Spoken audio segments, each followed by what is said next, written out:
నిర్గమకాండము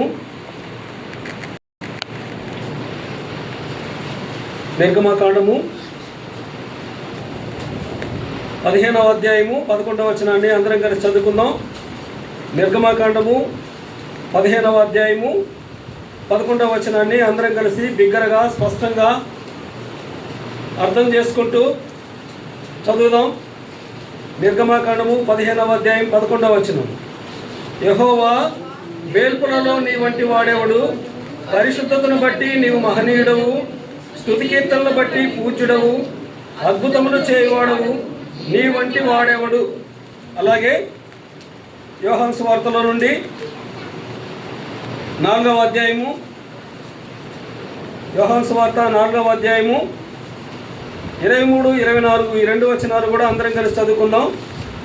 యోహాను సువార్త 4వ అధ్యాయము 23, 24 వచనాలను అందరం కలిసి బిగ్గరగా స్పష్టంగా చదువుకుందాం. యోహాను 4:23. అయితే యథార్థముగా ఆరాధించువారు ఆత్మతోనూ సత్యముతోనూ తండ్రిని ఆరాధించక ఆరంభించుచున్నది, అది ఇప్పుడునూ వచ్చే ఉన్నది. తన్ను ఆరాధించువారు అట్టివారే కావాలనని తండ్రి కోరుచున్నాడు. దేవుడు ఆత్మ కనుక ఆయనను ఆరాధించువారు ఆత్మతోనూ సత్యముతోనూ ఆరాధింపవలనను. దేవుని కృప కొరకై చిన్న ప్రార్థన చేసుకుందాం.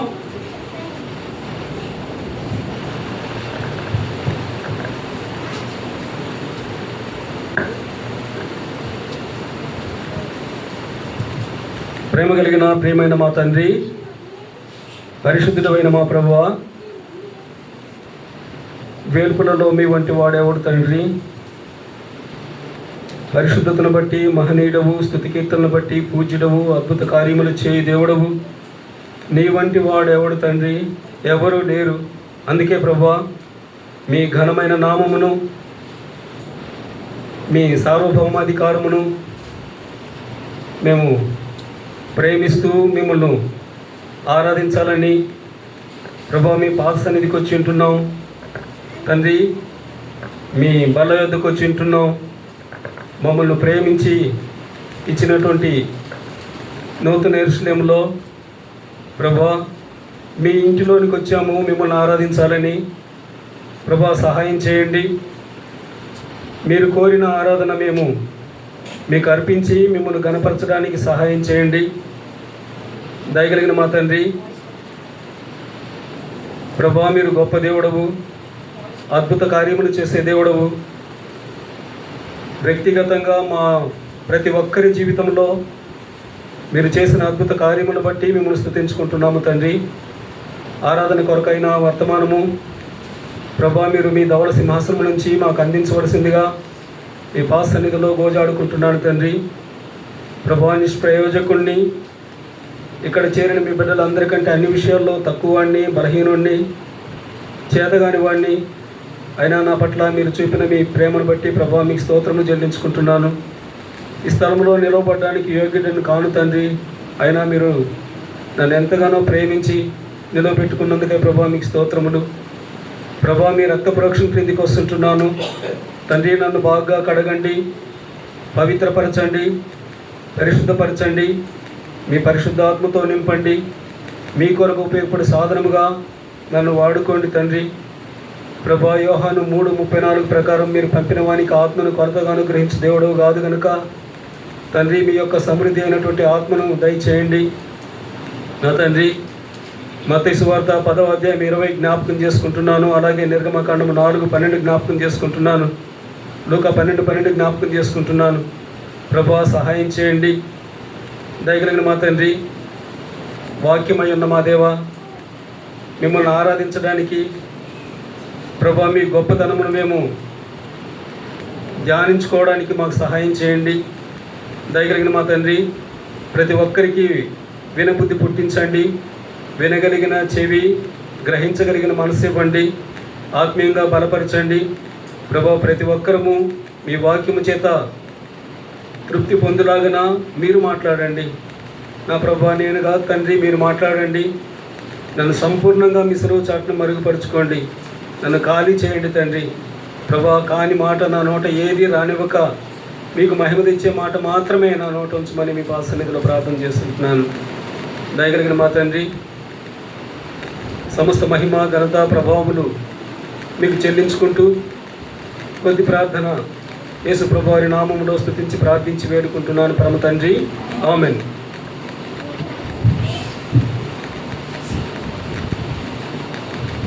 యోహాను సువార్త 4వ అధ్యాయము 23, 24 ఈ 2 వచనాలు యోహాను సువార్తలో దేవుని ఆరాధించేవారు ఎలాంటి వారు కావాలని తెలియజేస్తున్నటువంటి వాక్యము. ఈ వాక్యము యేసు ప్రభువు సమరయ స్త్రీ వీళ్ళిద్దరి మధ్యలోనే జరిగినటువంటి సంభాషణ. ఇది ఎంతో శ్రేష్టమైనటువంటి వాక్యము. అంటే మన ప్రభువుని ఆరాధించడానికి ఈ వాక్యం ఎంతో శ్రేష్టమైంది. ఆ సమయంలో యేసు ప్రభువుతో ఉన్నటువంటి శిష్యులు అక్కడ లేరు. యేసు ప్రభువుకి భోజనం తీసుకొస్తానని చెప్పి ఒకరికి భోజనం తీసుకురావడానికి ఎంతమంది వెళ్ళారు? శిష్యులందరూ వెళ్ళారు. అయితే ఇక్కడ ఆ సమరయ స్త్రీ ఉంది. ఆ సమరయ స్త్రీకి ఉన్నటువంటి అనుమానాలు అన్నిటినీ యేసు ప్రభువు తొలగించాడు. ఆయన జ్ఞానమునకు మితి లేదు. ఎలాంటి సమస్య, ఎలాంటి అర్థం కానటువంటి చిక్కు ప్రశ్న అయినా దానికి సమాధానం ఇవ్వగలిగినటువంటి అనంత జ్ఞాని అయినటువంటి దేవుడు మన ప్రభువు. అందుకని మన ప్రభువును మనము ఆరాధించాలి. అయితే యథార్థముగా ఆరాధించువారు ఆత్మతోనూ సత్యముతోనూ తండ్రిని ఆరాధించుకాలం వచ్చుచున్నది, అది ఇప్పుడునూ వచ్చే ఉన్నది. తన్ను ఆరాధించువారు అట్టివారే కావాలనని తండ్రి కోరుచున్నాడు. తండ్రి వెదకుచున్నాడు, నిన్ను వెతుకుతున్నాడు. నువ్వు ఆరాధిస్తే ఆయన చూడాలని, నువ్వు ఆరాధిస్తే ఆయన వినాలని, నీ ఆరాధన ద్వారా ఆయన సంతృప్తి చెందాలని ఆశతో వెతుకుతున్నాడు. ఆయన వెతుకుతుంటే మనము ఆరాధించకుండా ఎట్లా ఉండగలము? ఆరాధించకుండా ఉండలేం. ఖచ్చితంగా మనం ఆరాధించాలి. మనల్ని ఆయన కోరుకుంటున్నాడు, మన ఆరాధన కోరుకుంటున్నాడు. 24వ వచనం, దేవుడు ఆత్మ గనుక ఆయనను ఆరాధించువారు ఆత్మతోనూ సత్యముతోనూ ఆరాధింపవలెను. అంటే ఆత్మతో సత్యముతో దేవుని ఆరాధించాలి, వాక్యముతో దేవుని ఆరాధించాలి. దేవుడు మనకి బయలుపరిచినటువంటి మాటలను బట్టి ఆ మాటలను మనము గుర్తు చేసుకుంటూ ఆయన ఘనమైన నామమును మనం పూజించాలి. ఇప్పుడు నిర్గమాకాండంలోకి వద్దాం. నిర్గమాకాండము 15వ అధ్యాయము 11వ వచనం, యెహోవా వేల్పులలో నీ వంటి వాడెవడు? పరిశుద్ధతను బట్టి నీవు మహనీయుడవు, స్తుతి కీర్తనను బట్టి పూజ్యుడవు, అద్భుతములు చేయవాడవు. నీ వంటి వాడెవడు? అద్భుతములు చేసేవాడవు నువ్వు. నీవు పరిశుద్ధుడవు. అన్నమాట మనం చదువుతాను. వేల్పులలో నీ వంటి వాడెవడు అంటే ఆయన వంటి దేవుడు ఇంకా ఏ ఒక్కరు కూడా లేరు. అందుకని ఆయన గొప్పదనమును మనం స్మరించుకుంటూ ఆయనను ఆరాధించాలి. వేల్పులలో నీ వంటి వాడెవడు? పరిశుద్ధతను బట్టి నీవు మహనీయుడవు.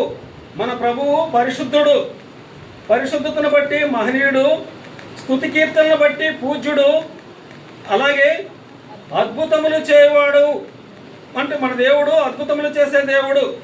అందుకని ఈ లక్షణాలు మన దేవునిలో ఉన్నాయి. ఇలాంటి దేవుడు ఇంక ఏ ఒక్కరూ లేరు అని మనము గుర్తు చేసుకోవాలి. ఇప్పుడు మొదటి దినవృత్తాంతములు గ్రంథము, మొదటి దినవృత్తాంతములు 17వ అధ్యాయము 20వ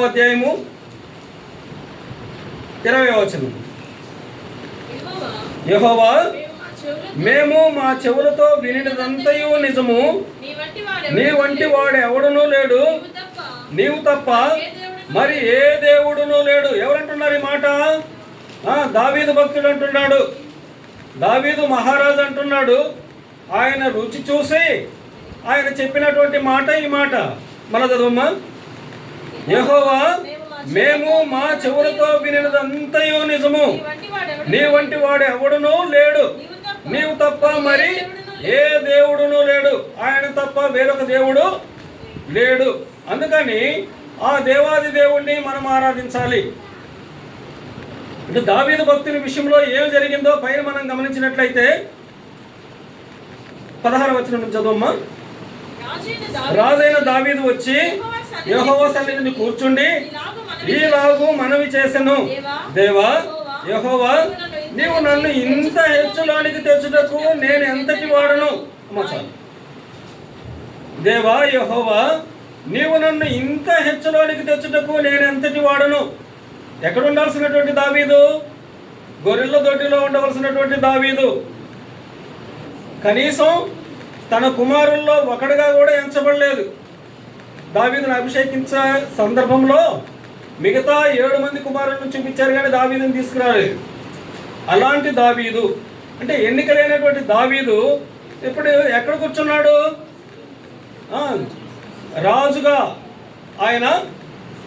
ఆయనను స్థిరపరిచాడు దేవుడు. ఒక మాటలో చెప్పుకోవాలంటే, అంటే ఎక్కడో గొర్రెల దొడ్లో ఉండవలసినటువంటి దావీదు రాజు అయ్యాడు. మన చదవమ్మ 16.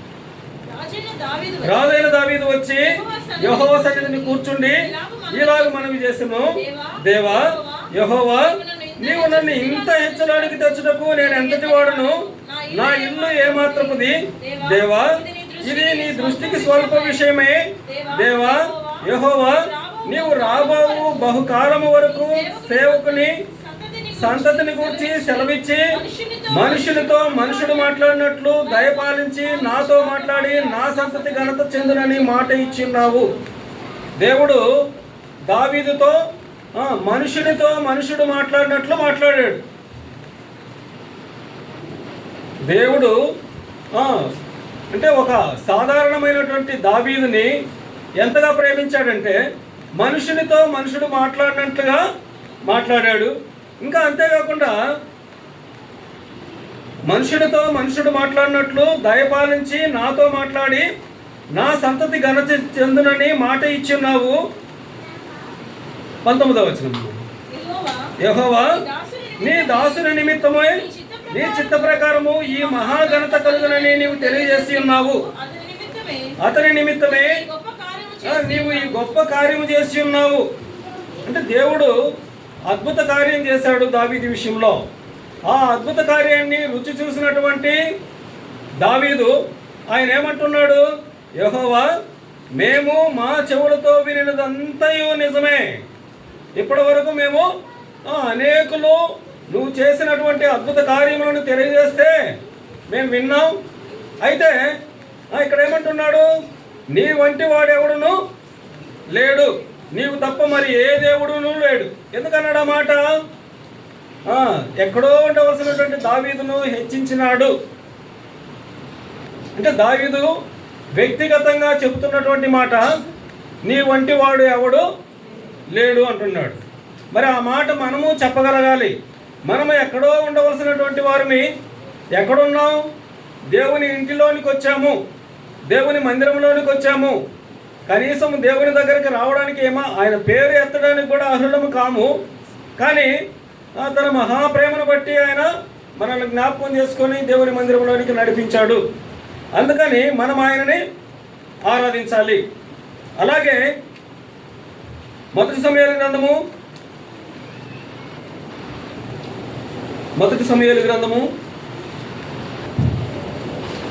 2వ అధ్యాయము 2వ వచనం. యెహోవా వంటి పరిశుద్ధ దేవుడు ఒకడును లేడు, నీవు తప్ప మరి ఏ దేవుడును లేడు. ఎవరంటున్నారు ఈ మాట? నీవు తప్ప వేరొక దేవుడు ఇంకెవ్వరూ లేరని అంటున్నారు. హన్నా ఆమె ఎంత బాధను భరించిందో, ఆమె జీవితంలో ఇంకా నాకు కుమారుడు పుడతాడా, నేను గొడ్రాలిగా ఇలాగే ఉంటానేమో అని ఎంతో తల్లడిల్లిపోయింది. అయితే ఆమె జీవితాన్ని ఏం చేశాడు దేవుడు? అద్భుత రీతిగా కుమారుణ్ణి ఇచ్చాడు. అంటే ఆయన మాత్రమే ఇవ్వగలడని ఇక్కడ హన్నా చెబుతుంది. యెహోవా వంటి పరిశుద్ధ దేవుడు ఒకడును లేడు, నీవు తప్ప మరి ఏ దేవుడును లేడు. మన దేవుని వంటి ఆశ్రయదుర్గం ఏదీ లేదు. అంటే ఆయన మన దేవుని వంటి ఆశ్రయదుర్గం ఏదీ లేదు. మన విషయంలో కూడా ఆయన మన ఆశ్రయదుర్గంగా మనకి ఉన్నాడు. ఇప్పుడు 2 దినవృత్తాంతములు 6వ అధ్యాయం, 2 దినవృత్తాంతములు 6వ అధ్యాయము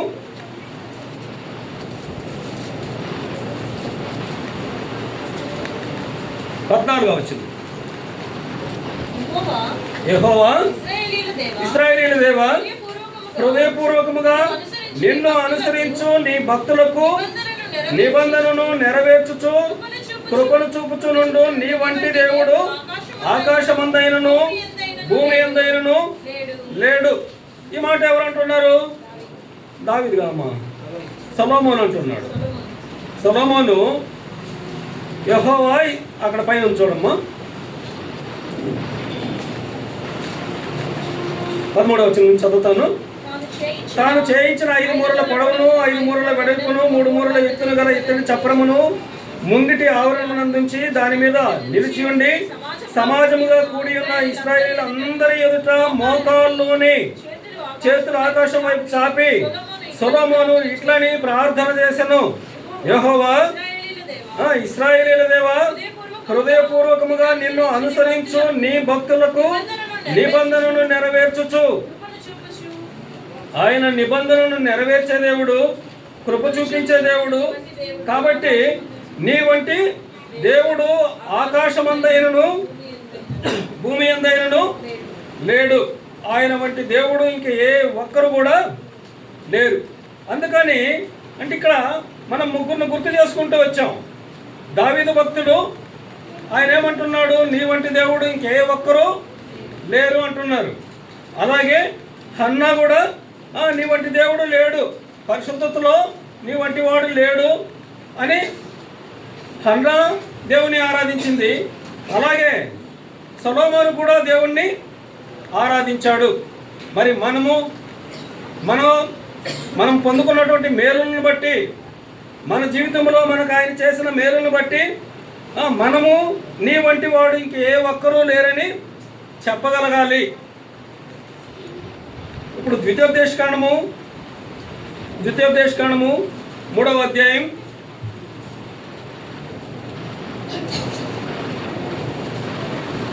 24వ వచనం. ఆకాశమందే గాని భూమి అందే గాని నీవు చేయి క్రియలను చేయగల దేవుడెవడు? నీవు చూపు పరాక్రమమును చూపగల దేవుడెవడు? చాలు. ఆకాశమందే గాని భూమి అందే గాని నీవు చేయు క్రియలు చేయగల దేవుడెవడు? అంటే ఆయన చేసే కార్యములు చేయగలిగినటువంటి వేరే దేవుడు ఇంకే ఒక్కరు లేరు. అందుకని ఆయనని మనం ఆరాధించాలి. మన ఆకాశమందే గాని భూమి అందే గాని నీవు చేయు క్రియలను చేయగల దేవుడెవడు? నీవు చూపు పరాక్రమమును చూపగల దేవుడెవడు? అంటే ఆయన చేసే కార్యాలు ఇంకా ఏ ఒక్కరూ చేయలేరు. అందుకని ఆయనను మనం ఆరాధించాలి. అలాగే 1 రాజులు 8వ అధ్యాయము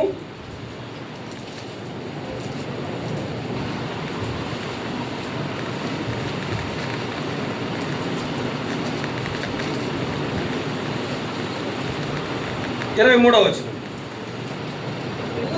యెహోవా ఇశ్రాయేలీయుల దేవా, పైనున్న ఆకాశమందైనను క్రింద ఉన్న భూమి అందైనను నీ వంటి దేవుడు ఒకడునూ లేడు. ఈ మాట కూడా సొలొమోను చెప్పినటువంటి మాటే. పైన ఆకాశమందే కానీ క్రింద భూమి అందే కానీ ఎక్కడ కూడా నీ వంటి దేవుడు లేరు. అందుకని ఆ దేవాది దేవుడిని మనము ఆరాధించాలి. చదువు మరి. పూర్ణ మనస్సుతో నీ దృష్టికి అనుకూలంగా నడుచు నీ దాసుల విషయమై నీవు నిబంధనను నెరవేర్చుచు కనికరము చూపుచూ ఉండువాడవై ఉన్నావు. నిబంధనను నెరవేర్చుచు కనికరము చూపించే దేవుడు, ఆ దేవుని వంటి దేవుడు ఇంకా ఏ ఒక్కరు లేరు. యెషయా గ్రంథం 40వ అధ్యాయం 25వ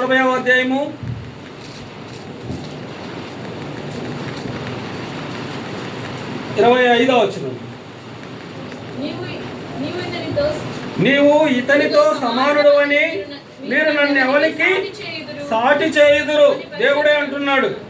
నీవు ఇతనితో సమానుడు అని మీరు నన్ను ఎవరికి సాటి చేయుదురు అని పరిశుద్ధుడు అడుగుచున్నాడు. అంటే మన దేవునితో ఏ ఒక్కరిని పోల్చకూడదు.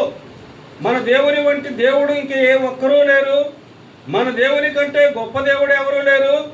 మన దేవునితో సమానుడైనటువంటి వాడు ఎవరూ లేరు. అదే యెషయా గ్రంథం 46:6, యెషయా గ్రంథం 46:6 5 చదువు. 5 చదువు. మేము సమానులమని నన్ను ఎవరికి సాటి చేయుదురు, మేము సమానులమని ఎవరి నాకు పోటీగా చేయుదురు. చాలమ్మా చాలు.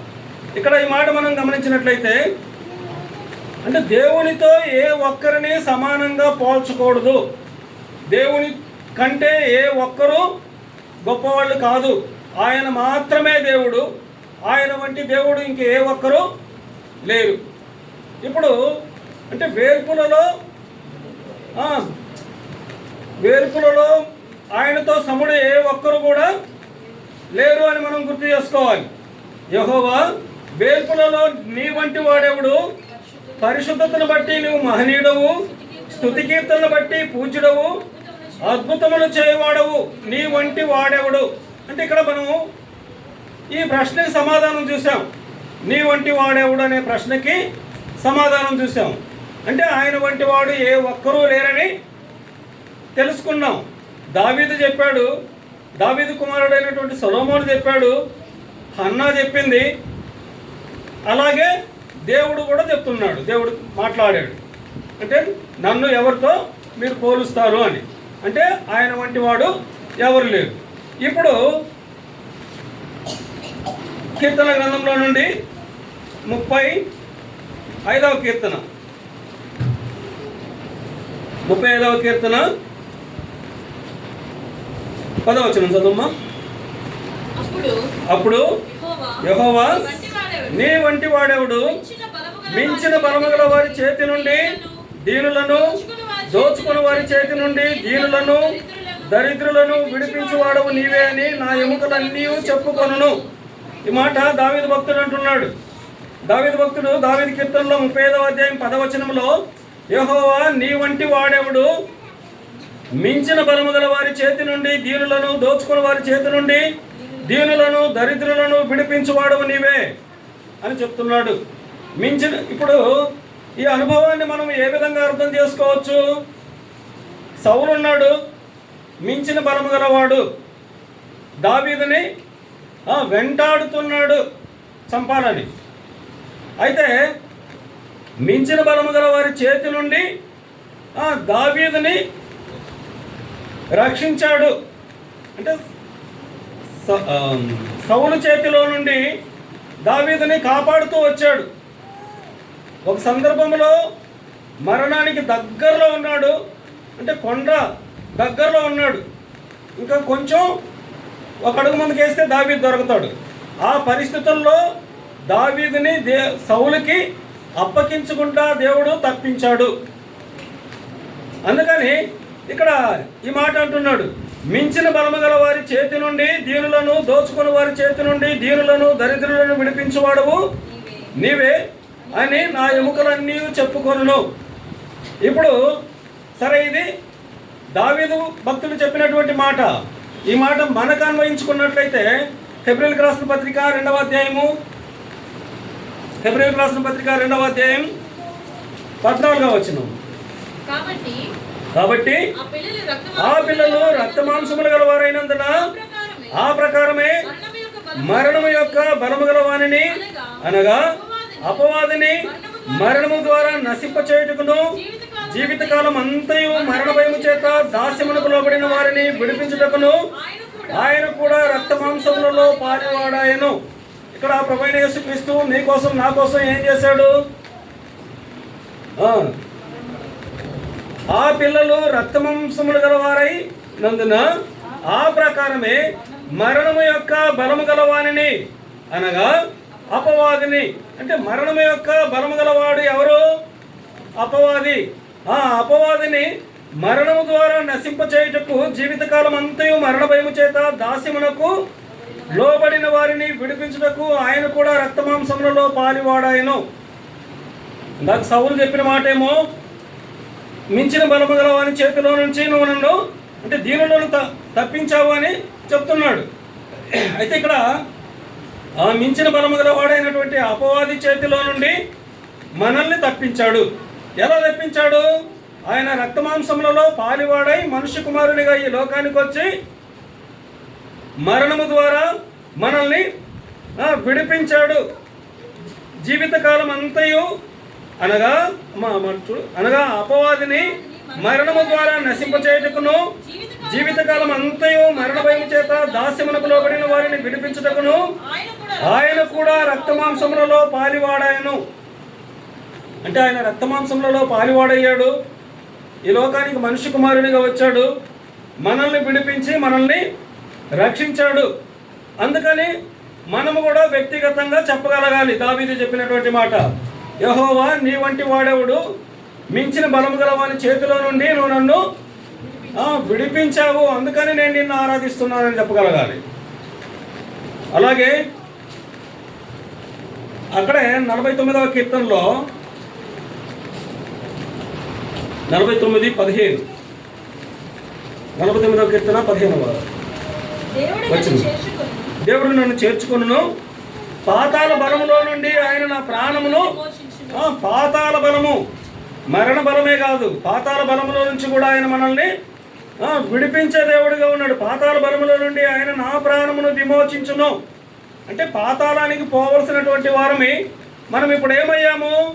ఆ పాతాళం నుంచి అనగా నిత్య నరకాగ్ని నుంచి మనము తప్పించబడ్డాము. పాతాళ బలము నుండి ఆయన నా ప్రాణమును విమోచించును. ఈ మాట కోరహు కుమారులు అంటున్నటువంటి మాట.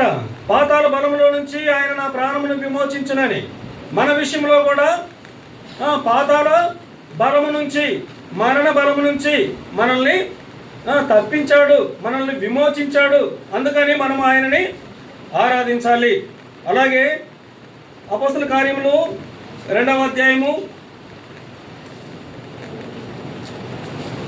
అపోస్తల కార్యములు 2వ అధ్యాయం 24వ వచనం. మరణము ఆయనను బంధించి ఉంచుట అసాధ్యము గనుక దేవుడు మరణ వేదనలు తొలగించి ఆయనను లేపెను. మన చదువు ఒకసారి. మరణము ఆయనను బంధించుట అసాధ్యము అంటే ఆ మరణము ప్రభువైన యేసుక్రీస్తును బంధించడం అనేది అసాధ్యం. ఎందుకంటే ఆయన మరణాన్ని జయించిన దేవుడు, మరణము ఇక ఎన్నటికీ ఉండకుండా దానిని మృంగివేసిన దేవుడు. కాబట్టి ఆ దేవాది దేవుణ్ణి మనము ఆరాధించాలి. మించిన బలము గల వాని చేతిలో నుండి విడిపించగలిగిన దేవుడు. మన చదువు ఇప్పుడు 35:10. అప్పుడు యెహోవా నీ వంటి వాడెవడు, మించిన బలము గల వారి చేతిలో నుండి దీనులను దోచుకుని వారి చేతి నుండి దీనులను దరిద్రులను విడిపించువాడవు నీవే అని నా ఎముకలన్నీ చెప్పుకొనును. అంటే మన దేవుడు మించిన బలము గల వారి చేతిలో నుంచి విడిపించే దేవుడుగా ఉంటున్నాడు. అంటే మించిన బలము గల వారి చేతిలో నుంచి విడిపించట్లో ఆయన వంటి వాడు ఏ ఒక్కరు కూడా లేరు. ఇప్పుడు 71వ కీర్తన 19వ కీర్తన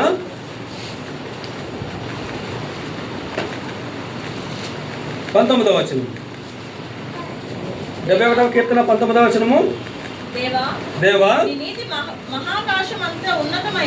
నీ నీతి మహాకాశమంత ఉన్నతమైనది, గొప్ప కార్యములు చేసిన దేవా నీతో సాటి అయిన వాడెవడు. గొప్ప కార్యములు చేసిన దేవా నీతో సాటి అయిన వాడెవడు. మొదట్లో మనం చూసిన ఆ వాక్య భాగాన్ని మరొకసారి గుర్తు చేసుకుందాం. మొదటి దినవృత్తాంతములు 17వ అధ్యాయం, మొదటి దినవృత్తాంతములు 17వ అధ్యాయము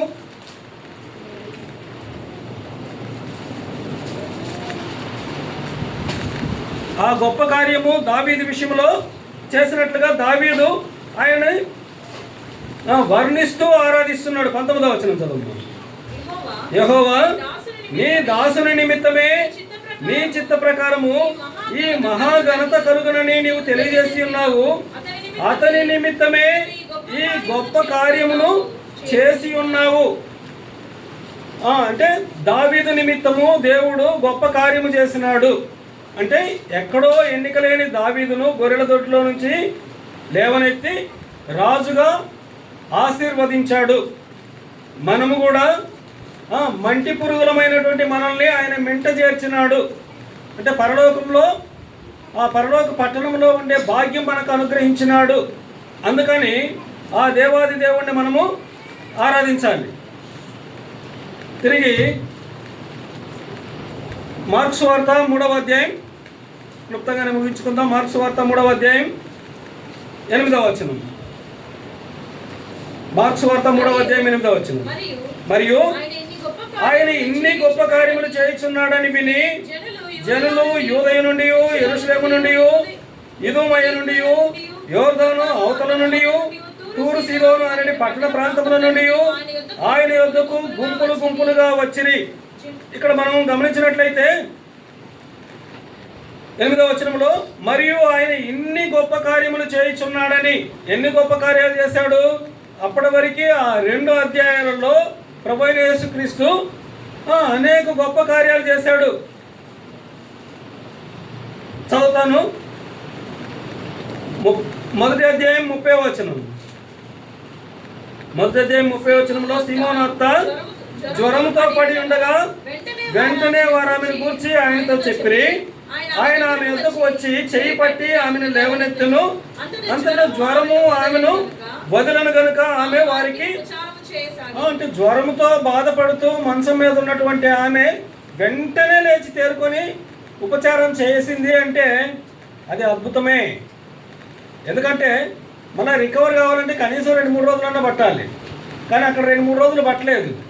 పేతురత్త జ్వరంతో బాధపడతా ఉంది, మంచం మీద ఉంది. కనీసం యేసు ప్రభు దగ్గరకు వచ్చి అయ్యా నన్ను బాగు చేయమని అడగడానికి కూడా లేని పరిస్థితి. ఆ పరిస్థితుల్లో యేసు ప్రభు అక్కడికి వచ్చాడు, ఆమెని బాగు చేశాడు.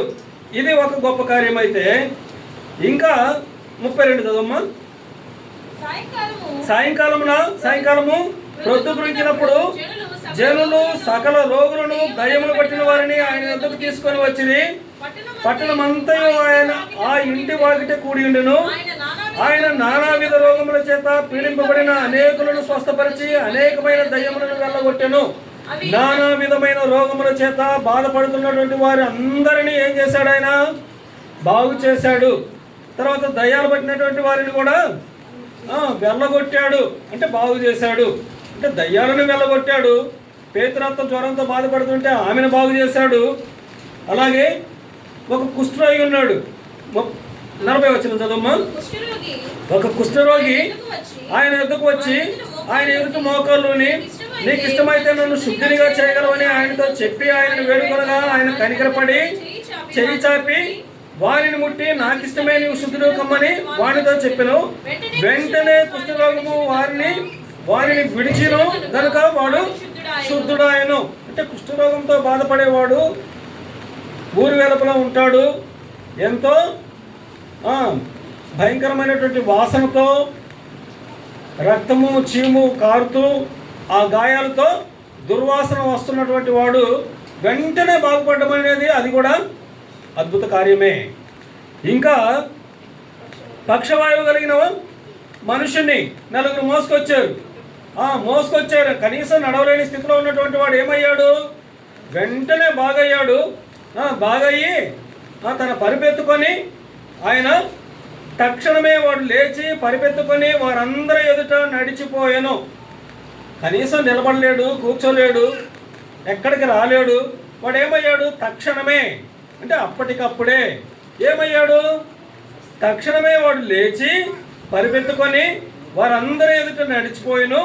కనుక వారందరూ విభ్రాంతి నుండి మనం ఇలాంటి కార్యములను ఎన్నడూ చూడలేదని చెప్పుకొనుచు దేవుని మహిమపరిచిరి.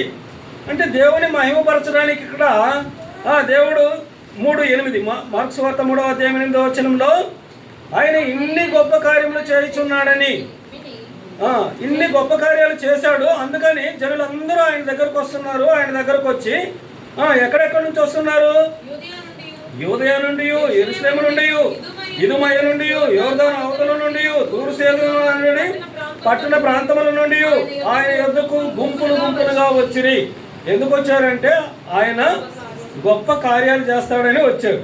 అలాగే ఇంకొక గొప్ప కార్యాన్ని మనం గుర్తు చేసుకొని ముందుకెళ్దాం. లూకాసు వార్త 8వ అధ్యాయము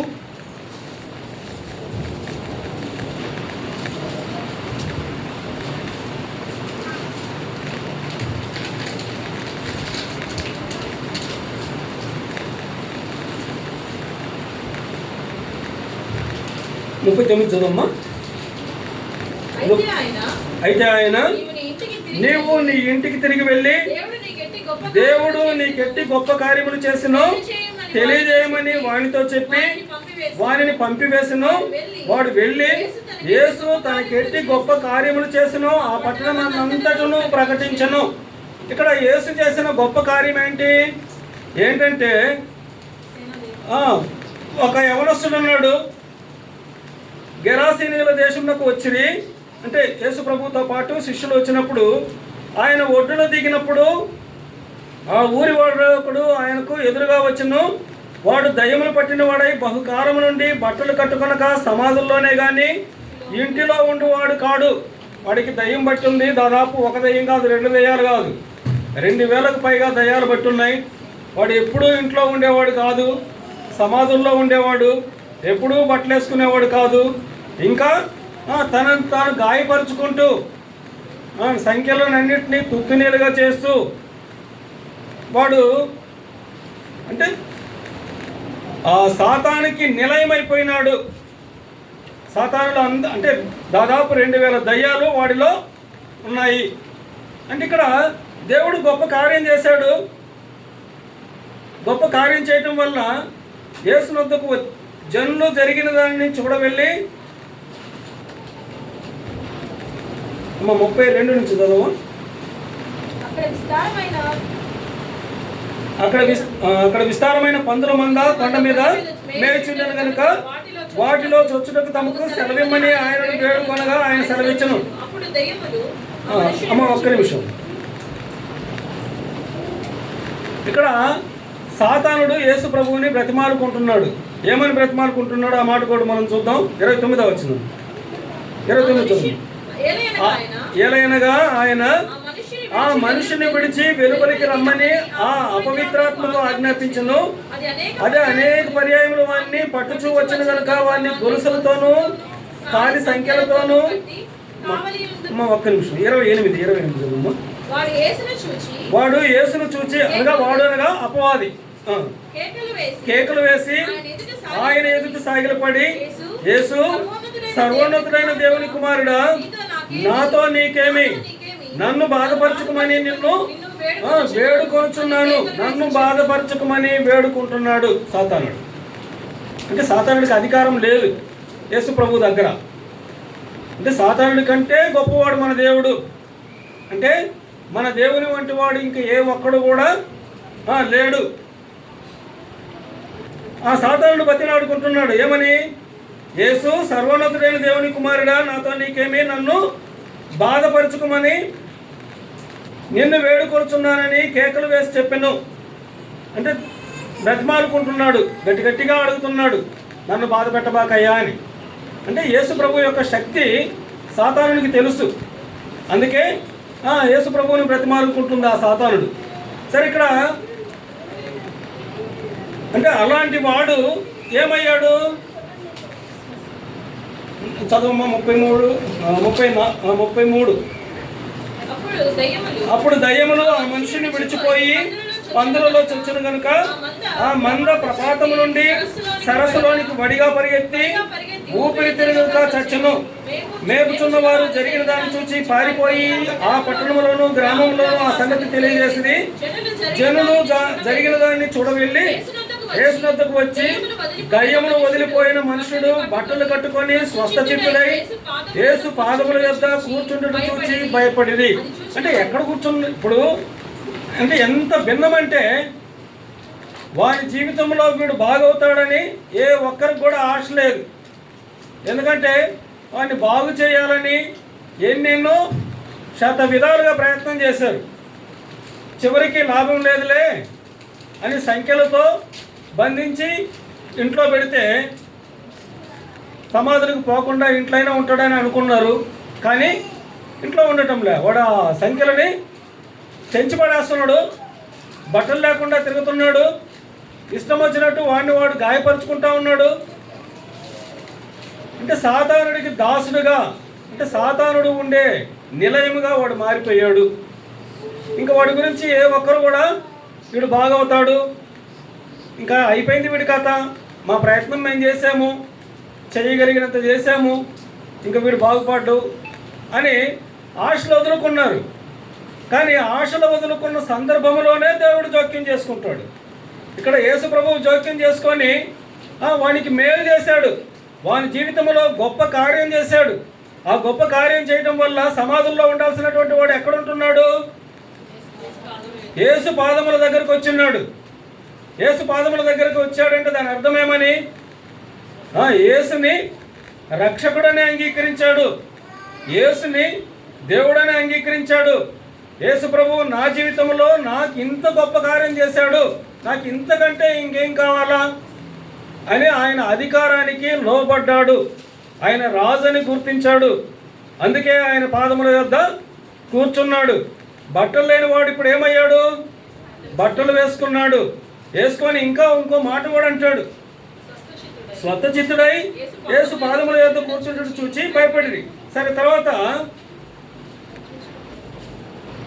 ఆయన చదువుమా. గెరసీనీల ప్రాంతంలో నుండి జనులందరూ బహు భయభ్రాంతులైన కనుక తమను విడిచిపోమ్మని ఆయన్ని వేడుకొని ఆయన దోణ ఎక్కి తిరిగి వెళుచుండగా దయ్యమును వదిలిన మనుషుడు ఆయనతో కూడా తన్ను ఉండనిమ్మని ఆయనను వేడుకొనెను. అయ్యా, నువ్వు నన్ను బాగు చేసావు, నేను కూడా నీతో ఉంటాను అని అడిగాడు. అయితే దేవుడు వాని నుంచి ఏం కోరుతున్నాడు? ఆరాధన కోరుతున్నాడు. అక్కడ ఆ మాటే ఉంది, చదువుమ్మా. అయితే ఆయన నీవు నీ ఇంటికి తిరిగి వెళ్ళి దేవుడు నీకెట్టి గొప్ప కార్యములు చేసినో తెలియజేయమని వానితో చెప్పి వానిని పంపివేసను. ఏమని చెప్పాడు? దేవుడు నీకెట్టి గొప్ప కార్యం చేశాడు, నువ్వు వెళ్ళేం చేయాలా? తెలియజేయాలా. నువ్వు తెలియజేయడం ద్వారా ఏం జరుగుతుంది? దేవునికి మహిమ కలుగుతుంది. అంటే దేవుని ఆరాధించువారు అట్టివారే కావాలనని దేవుడు కోరుతున్నాడు. ఈయన విషయంలో ఈ గొప్ప కార్యం చేశాడంటే ఈయన ద్వారా దేవుడు మహిమపరచబడాలని. అంటే ఇంకా ఊహకు అందరి విషయంలో ఇంకా వాడు బాగుపడతాడనే ఏ ఒక్కరికి ఆశ లేదు, కానీ దేవుడు చేశాడు. అంటే దేవునికి అసాధ్యమైంది ఏది లేదు. అందుకని ఆ దేవాది దేవుణ్ణి ఆరాధించాలి. మన విషయంలో కూడా మనకి అనేకమైన గొప్ప కార్యాలు చేసినందుకు మన ప్రభువును మనము ఆరాధించాలి. 89వ కీర్తన 8వ వచనం ముగించుకుందాం త్వరగానే, ఒక 5 నిమిషాలు. యెహోవా సైన్యములకు అధిపతి. ఎక్కడ 89? సరే, 6 కూడా చదువు. మింటను యెహోవాకు సాటి అయిన వాడెవడు? దైవపుత్రులలో యెహోవా వంటి వాడెవడు? పరిశుద్ధ దూతల సభలో ఆయన మిక్కిలి భీకరుడు, తన చుట్టూనున్న వారందరికంటే భయంకరుడు. యెహోవా సైన్యములకు అధిపతి ఒక దేవా. యెహోవా నీ వంటి బలాఢ్యుడెవడు? సమాచారం. అంటే ఇంతకుముందు మనము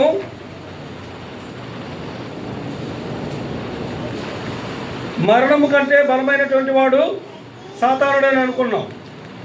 మరణ భయం నుంచి మనల్ని తప్పించడానికి ప్రభువైన యేసుక్రీస్తు రక్తమాంసములలో పాలువాడై వచ్చి మనల్ని విడిపించినాడని మనం గుర్తు చేసుకుంటూ వచ్చాం. ఇక్కడ యెహోవా నీ వంటి బలాఢ్యుడెవడు? ఆయన వంటి బలాఢ్యుడు ఏ ఒక్కరు కూడా లేడు. ప్రభువైన యేసుక్రీస్తు మనుష్య కుమారుడిగా ఈ లోకానికి పుట్టకముందే ప్రవచనము ఆయన ఆశ్చర్యకరుడు, ఆలోచనకర్త, బలవంతుడైన దేవుడని ఆయనకు పేరు ఉంది. అంటే ఆ బలవంతుడైన అంటే మన దేవుని వంటి బలాఢ్యుడు ఇంకా ఏ ఒక్కరు కూడా లేరు. అందుకని ఆయనను ఆరాధించాలి. చివరిగా మీకా గ్రంథము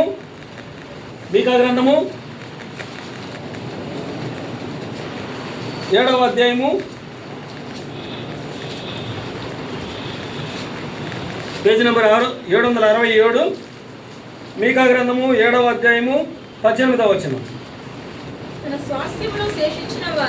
తన స్వాస్థ్యమును శేషించిన వారి దోషమును పరిహరించి వారు చేసిన అతిక్రమముల విషయమై వారిని క్షమించు దేవుడవైన నీతో సముడైన దేవుడున్నాడా? చాలమ్మ. దోషమును పరిహరించి వారు చేసిన అతిక్రమముల విషయమై వారిని క్షమించు దేవుడవైన నీతో సముడైన దేవుడున్నాడా? అంటే క్షమించుటలో ఆయనతో సముడైనటువంటి వాడు ఏ ఒక్కరూ లేరు.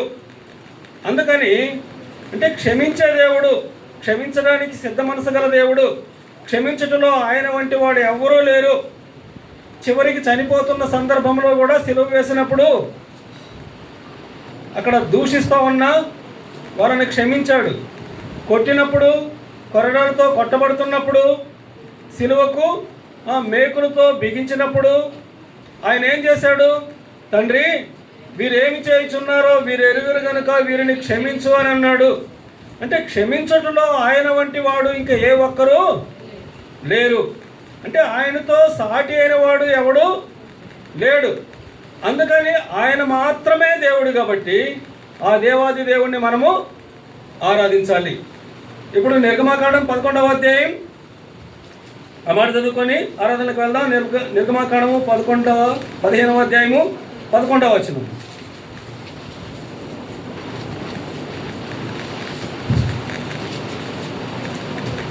యెహోవా, వేల్పులలో నీ వంటి వాడెవడు?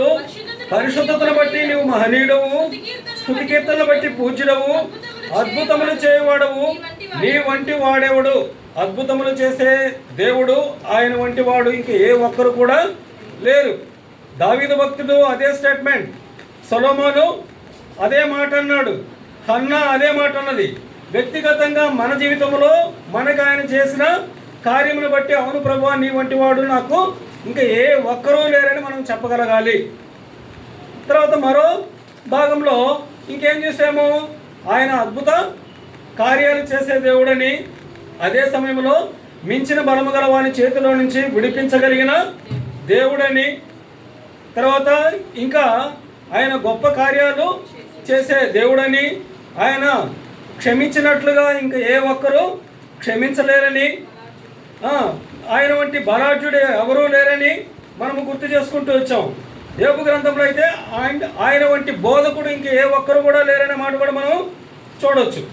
అంటే ఆయనతో పోల్చదగిన వాడు ఇంక ఏ ఒక్కడు లేడని స్వయంగా దేవుడే పరిశుద్ధుడైనటువంటి ప్రభువు ఈ మాట సెలవిచ్చినాడనే మాట చదువుకున్నాం. అంటే ఆయనతో సముడు ఇంకా ఏ ఒక్కరూ లేరని. కాబట్టి అట్టి దేవుణ్ణి మనము కలిగి ఉన్నాం. మన దేవుని గొప్పదనాన్ని మనం గుర్తు చేసుకొని ఆ గొప్పదనాన్ని బట్టి ఆయన స్తుతిస్తూ వ్యక్తిగతంగా మనకేం చేశాడో ఆ విషయాన్ని మనం జ్ఞాపకం చేసుకొని మన ప్రభువును మనము ఆరాధిద్దాం. దేవుడి మాటలు దీవించుగాక. అలా చిన్న 1-2 వచనాలు పాడుకుందాం మనం.